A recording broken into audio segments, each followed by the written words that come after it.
हरे कृष्णा। बहुत से लोग ये सोचते हैं कि वो परमेश्वर की इस प्रकृति का इस्तेमाल कर सकते हैं, जैसे कि हवा हुआ, जल हुआ, जितने पंच तत्व हुए, जितनी भी एनर्जीज का हम इस्तेमाल कर रहे हैं इस परमेश्वर की प्रकृति में, सृष्टि में, तो वो सोचते हैं सारी चीज़ें हमें मुफ्त में मिल रही है। लेकिन ऐसा सत्य नहीं है। श्रीमद् भगवद गीता में श्री कृष्ण बोलते हैं, इष्टान भोगानि यो देवान दासन्ते यज्ञ भाविता। ये सारी सृष्टि जो है, जितनी भी एनर्जीज है, उनकी एक कंट्रोलिंग पावर है। जैसे हम रिमोट्स कंट्रोल से कंट्रोल कर रहे हैं, ऐसे ही इन एनर्जीज को एक कंट्रोलिंग पावर कंट्रोल कर रही है। यदि हम उनको टैक्स दिए बिना, टैक्स कैसे दिया जाता है? यज्ञ के थ्रू दिया जाता है। यदि हम उनको टैक्स दिए बिना इन सब चीज़ों का इस्तेमाल कर रहे हैं, तो वास्तव में हम क्या हैं? चोर कहलाते हैं। स्तन ए वचा। और इसका परिणाम क्या होता है? यदि हम स्वयं के लिए सारी चीज़ों का इस्तेमाल कर रहे हैं, भुंजते ते अगम पापम यो पच्यंत आत्म कारणात्, वो पाप हमारे पास अक्यूमुलेट होते चले जाते हैं। जिस प्रकार एक गवर्नमेंट के पास एक इनकम टैक्स डिपार्टमेंट है, तो income tax department directly red नहीं मारता, वो ये देखता रहता है कि कौन कंटिन्यूसली जो है टैक्स पे नहीं कर रहा है और इसकी जो इनकम जो है वो बढ़ती चली जा रही है। इसी प्रकार भगवान की जो सत्ता का जो इनकम टैक्स डिपार्टमेंट है, वो भी हमेशा इसी पे नज़र लगाए रखता है कि किसके पास जो है पाप अक्यूमुलेट होते चले जा रहे हैं, और फिर उसकी उनकी जो इनकम टैक्स की रेड मरती है वो अत्यंत कष्टदायक है। जिस प्रकार परमेश्वर की ओर जाने पर अत्यंत आनंद का अनुभव प्रतीत होता है, उसी प्रकार उनके जो टैक्स जब वो लेते हैं तो उनका अत्यंत कष्टदायक है। इसलिए हमें कभी भी ये नहीं सोचना चाहिए कि हम सारी चीज़ों को मुफ्त में इस्तेमाल कर सकते हैं। इस सृष्टि में कोई भी चीज़ किसी भी को मुफ्त में नहीं मिलती है। ऐसे ही कभी कभार ये सोचा जाता है कि जो स्पिरिचुअलिस्ट हैं, जो आध्यात्मिक नॉलेज को एक प्रचार में लगे हैं, वो मुफ्त में सारी चीज़ें दे रहे हैं। ऐसा पॉसिबल नहीं है। क्योंकि वो क्या करते हैं? वो श्री कृष्ण की सत्ता के लिए काम कर रहे हैं। जैसे एक गवर्नमेंट सर्वेंट होता है, तो गवर्नमेंट सर्वेंट किसके लिए काम करता है? गवर्नमेंट के लिए काम करता है। तो उसको सैलरी कौन देती है? गवर्नमेंट देती है। तो यदि आप किसी भी गवर्नमेंट डिपार्टमेंट में जा रहे हैं, तो वहाँ पे आपको पैसे देने की आवश्यकता नहीं होती है। और यदि वो पैसे मांग रहा है, तो वास्तव में वो क्या कर रहा है? भ्रष्टाचार कहलाएगा, घूस कहलाएगी। चैतन्य महाप्रभु ने बोला है, जारे देखो तारे कहो कृष्णा उपदेश। तो हम किसके लिए कार्य कर रहे हैं? परम सत्ता के लिए कार्य कर रहे हैं। और जिस प्रकार जो सैलरी गवर्नमेंट सर्वेंट को कौन देता है? गवर्नमेंट देती है।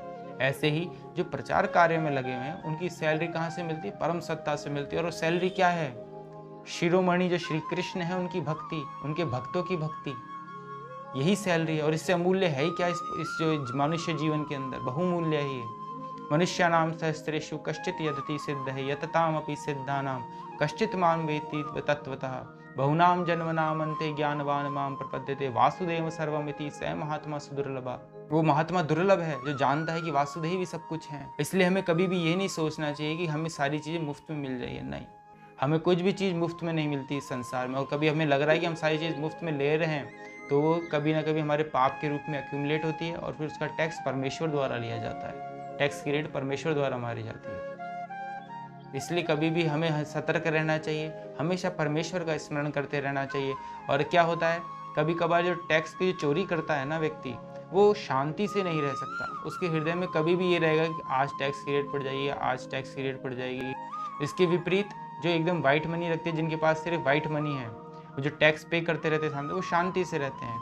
ऐसे ही भगवद गीता में श्री कृष्ण बोलते हैं, भुक्तारम यज्ञ तस्सान सर्वलोक महेश्वरम सुहृदम सर्वभूतानाम ज्ञात्वा माम शांति मृच्छति। जो ये चीज़ जानता है कि इस पूरे जगत का जो स्वामी है वो श्री कृष्ण है, जो ये चीज़ जानता है कि श्री कृष्ण सबका भला सोचते हैं, वास्तव में वही शांति को प्राप्त होता है। तो श्री कृष्ण का टैक्स क्या है? यही टैक्स है। पत्रम पुष्पम फलम तोयम यो में भक्त्या प्रयश्यति।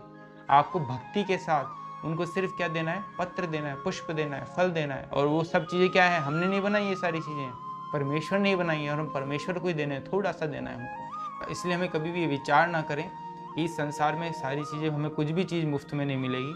चाहे हम कुछ भी सोच लें थोड़े समय के लिए, अगर हम सोच भी रहे कोई भी चीज़ अगर हम संसार में मुफ्त पाने के लिए हमें ऐसा लग रहा है कि हम मुफ्त में पा रहे हैं, तो समझ लीजिए हम पाप कर रहे हैं। वो पाप जो है, एकदम टैक्स जो है, वो किसकी नज़रों में आ रहा है? परमेश्वर की नज़र में आ रहा है। फिर धीरे धीरे एक्यूमुलेट होता है, फिर हमारे जीवन में कष्ट आते हैं, फिर हम परमेश्वर को ही दोषी ठहराते हैं कि हमारे जीवन में कष्ट क्यों आया। लेकिन वास्तव में यह है कि हमने समय पर भगवान को, परमेश्वर का स्मरण नहीं करा, उनकी जो चीज़ों को इस्तेमाल करते चले गए बिना उनके स्मरण करे। इसलिए हम वास्तव में चोर कहलाते हैं, और फिर हमें इसकी सारी चीज़ों का कष्ट भी सहना पड़ता है। हरे कृष्णा।